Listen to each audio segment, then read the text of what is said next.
This video is a study of how Friendlyjordies' latest video, Bruz, is a masterclass in the high-risk, high-reward strategy of if you don't want to join them, beat them, and why comedians and independent media creators have more right than Pauline Hanson to sell these stubby holders. Welcome to the Fresh Serve.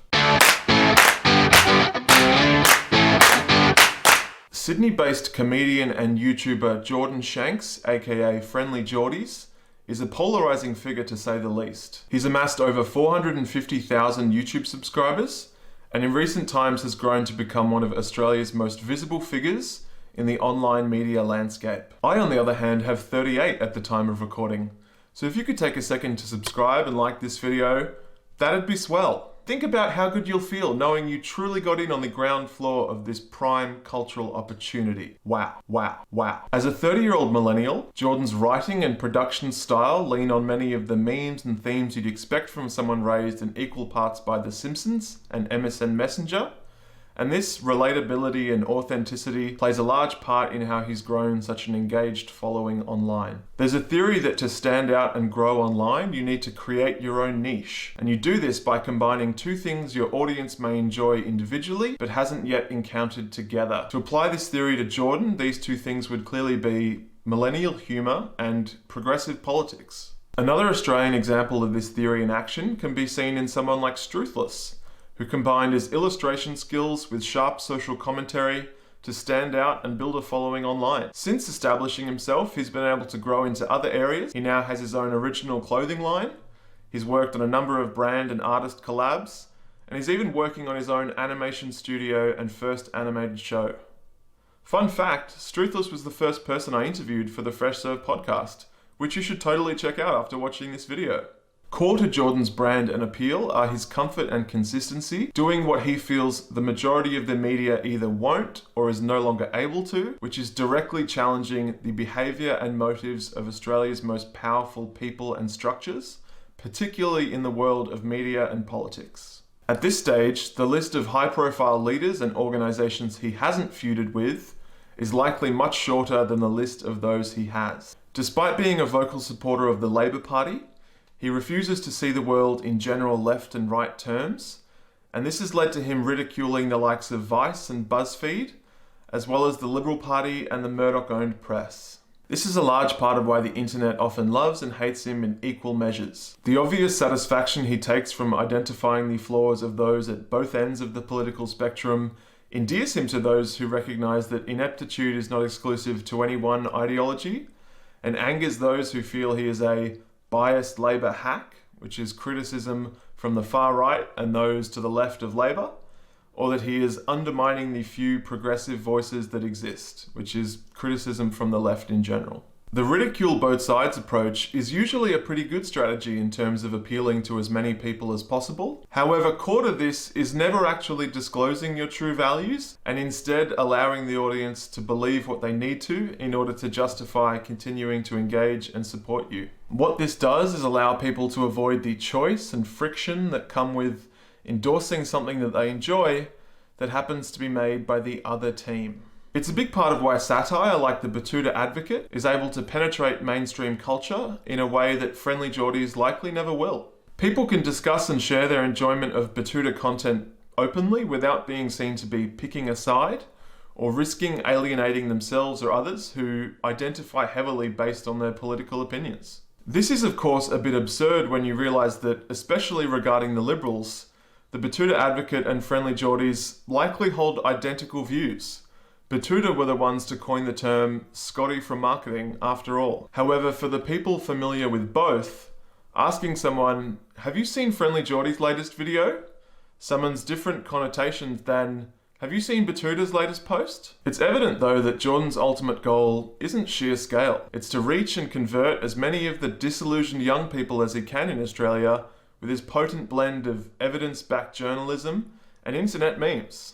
Young people are of course the ones who stand to be impacted the most by the decisions and interests of those in power on generational issues such as the environment, education, and economic policy, to name just a few. They're also the people typically least engaged in the political process, which is exactly why structural change is so hard to bring about. His latest and perhaps most ambitious video, which is of course the subject of our discussion today, is a stunning crescendo in the ongoing war he has been waging with the New South Wales coalition government, which is saying something considering recent videos have seen him gift the nickname of Koala Killer to New South Wales Premier Gladys Berejiklian, an act which may or may not have played a role in the recent near split of the coalition government. The first sign for viewers that this video might be special is its setting. Regular viewers of Jordies will know that most of his videos are filmed in a modest home studio. However, this video literally starts with him in a bathtub before donning a robe and taking a seat in a fairly regal looking lounge chair. From this chair, he delivers a scathing monologue and attack aimed at John Barilaro, outlining a pattern and history of behaviour that ranges from negligent to potentially criminally corrupt on a wide range of issues such as the handling of the New South Wales bushfires, water theft, and the awarding of government grants and investments, just to name a few. Where this video truly transcends to another level, however, is in while highlighting another of Barilaro's ethical conflicts relating to his role regulating businesses such as Airbnb, while initially refusing to declare he was running one himself. Jordan reveals that he's filming from Barilaro's $2 million Airbnb estate. Yeah, I'm talking directly to you now.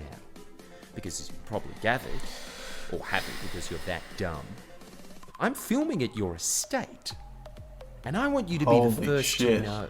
This of course provides an immediate payoff to things like the setting, the robe, the chair, and as humans we're just innately drawn to this type of drama that smashes the fourth wall and offers the perfect hint of danger that we can enjoy safely from the comfort of our homes. Typically, the strategy of all old school industries is to disregard anything that happens on the internet, especially anything critical of them, as existing in another world and having no bearing on the real world. However, this move of sneaking behind enemy lines in broad daylight and filming the spoils of Barilaro's behaviour up front blends the real world and the internet world in a way that just can't be ignored. Key to such a risky strategy being sustainable are the small touches such as explicitly asking and receiving permission to film on the property beforehand, as had they not, there would have undoubtedly been attempts to have the footage removed on a legal technicality. Because truly, that's all you've got left to argue on when you know you're beaten on principles and merit. You have to lean on technicalities or other factors that will allow you to purposefully ignore, distract, or deflect from the nature of the arguments themselves. In the week and a half since posting the video, there's been no meaningful acknowledgement or response to Jordan's claims regarding Barilaro's record of behaviour by any mainstream media outlets, the coalition government, or Barilaro himself. It's also emerged a comedian recently leased the property to film a video critical of the Deputy Premier. This is my impression of John Barilaro going down the stairs. Let's go! Whee! Whoa, whoa, whoa, whoa. Now, I checked less than an hour ago and the Deputy Premier still has not seen that video, which has now had more than 130,000 views in 7 hours on YouTube. You can imagine when he does, he'll be less than impressed. And let's be honest here for a second, there was never going to be, because there can't be. They know as well as Jordan does that they can't seek to defend or justify their actions, not only because there's next to no ground to do so, but because they have nothing to gain and everything to lose in introducing and legitimizing Jordan and his ideas to audiences and people they pay a lot of money to control in terms of media consumption. If and when they do acknowledge him, they frequently omit his name. A controversial Labor-aligned comedian also taking aim online. What? Instead only referring to him as a controversial Labor-aligned comedian. Not only is this a conscious move to make it harder for audiences to search or find his content, it's also a move to safely give permission to audience members who hate the Labor Party to safely disregard anything he has to say. When they do mention his name, it's in ultimately futile attempts to delegitimize him entirely based on the comedic tools he uses, such as nicknames, accents, or the occasional stereotype. This argument basically boils down to, he used a mean accent, and therefore, any evidence-backed claims he made before, during, or after using that accent are invalid. The thing that Jordan knows, of course, is that if he were to stop using this patented style of humour, he would be identical to the other independent journalists that young people largely pay no attention to, which is a large part of exactly why the status quo exists and persists as it does today. Choosing instead to double down on his style and lean into the unique opportunities that are only possible in being independent, such as filming in John Barilaro's estate, are exactly how he's beating the system, as the title of this video states. His antics also serve a secondary purpose as bait for the media to grab and emphasize, rather than reporting on the nature of his arguments themselves. He is then in a position to use this as further evidence and material to demonstrate how the media is biased. Jordan clearly knows that by being independent and not being beholden to any bosses, editors, or outside interests, he is able to create a game with rules with which his competition simply cannot play. When he baits them into this game and they are unsurprisingly unable to play it, he gets more ammunition and material to build his profile and further demonstrate his value and advantage over the competition. This is what's known as evergreen content, which is 100% the name of the game for full-time YouTubers and independent media creators. In general, it's a highly effective content strategy to build ongoing and incremental feuds like this. In a recent piece with Rolling Stone that was released during the time of me writing this video, Jordan mentions that the mystical YouTube algorithm is currently calling for quantity over quality, and there is no better way to get both than to create ongoing storylines that an audience feels invested in. Making follow-up videos, of which he has already released 3, takes far less effort in a relative sense than planning 3 new standalone pieces of content. And when you consider that his audience are far more likely to be engaged in an ongoing building storyline than they are individual standalone videos, you can see why it's a far more attractive proposition. Jordan has announced that he'll be releasing a new video tomorrow, containing what he describes is even more incriminating evidence.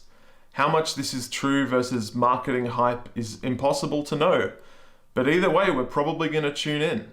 It's actually a difficult exercise to imagine how much more incriminating the evidence needs to be in order to elicit a different response from the media or government to the one we saw for the Bruz video.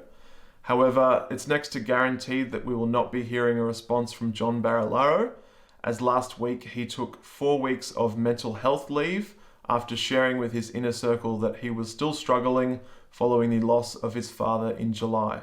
While it may be tempting for some to draw a link between the nature and timing of this leave with his recent failed threat to dismantle the coalition government and the release of these videos, my opinion is that this is dangerous and ultimately pointless speculation to engage in. We should have sympathy on a human level for anyone experiencing mental health struggles, particularly following the loss of a parent, and should support the normalization of things like mental health leave in the workplace. Seeking to question or challenge the validity or motives of a person disclosing mental health issues only undermines the mental health conversation in general, and it is an important movement that we still have a lot of progress to make on. In the case of Barilaro, my hope is that upon his return to work, given he is an elected official and wields significant power and control of taxpayer funds, he is held to account, given the accusations against him clearly demonstrate a pattern and history of behaviour that spans a number of years. Putting that saga aside for a second, I want to dive into the financial levers and mechanisms available to Jordan and those like him that enable and sustain their independence and allow them to beat the system in a financial sense as well as a popularity sense. Once a creator is able to grow and maintain an engaged audience of a certain size, there are enough distinct revenue streams available in today's media landscape that when combined can eventually remove the need for outside income or employment. For Jordan and commentators from every industry, this enables them to double down on sharing controversial views or ideas which may be seen as career limiting when shared publicly by those still reliant on an income from those traditional industries. Oftentimes, many of the people who support these creators are people employed in these industries who hold these views privately but are unable to share them publicly without risk of consequence. This is the exact reason why Wil Anderson, an independent comic and podcaster, is one of the loudest voices in the conversation surrounding the legalization of cannabis. But Wil Anderson, who shares the same views but happens to work for HBA, the hypothetical Bank of Australia, doesn't feel comfortable supporting the movement publicly. Despite much preferring his recreational habit be taxed and go towards funding community services, he reluctantly continues to fund and enable organised crime to discreetly engage with his habit without risking his professional career or livelihood. This is why comedians and independent creators have the right to sell these stubby holders, although they'd actually be more accurate in representing the nature of the relationship if they said this. Clearing this hurdle and reaching the status of financial independence is also a distinct and underappreciated competitive advantage that established comedians and media figures have over newcomers or those somewhere in between. These people may be every bit as talented, however, while still reliant on other incomes, must be conscious of the obvious disincentives that exist with sharing and publicly attaching your name to views that may not align with your employer. Not only is it difficult and emotionally draining to try to live with a foot in both camps simultaneously, it's also hard to compete from a content perspective if you are worrying about watering down your content when you know that your audience or any audience has no shortage of uncensored or unfiltered options out there. And I've got to say, this one's coming from first-hand experience. I spent the first 4 years of my career in corporate sales roles before launching this project fairly publicly and visibly. I was made redundant from that corporate role in July, yes, partly due to COVID, but also due to this project clearly signifying and communicating values beyond maximizing my personal financial gain and the ever important shareholder value. Clearly, with my 38 subscribers, I am not in a position to kamikaze my employability entirely, and I'm going to choose to believe that I haven't done that in making a video like this one.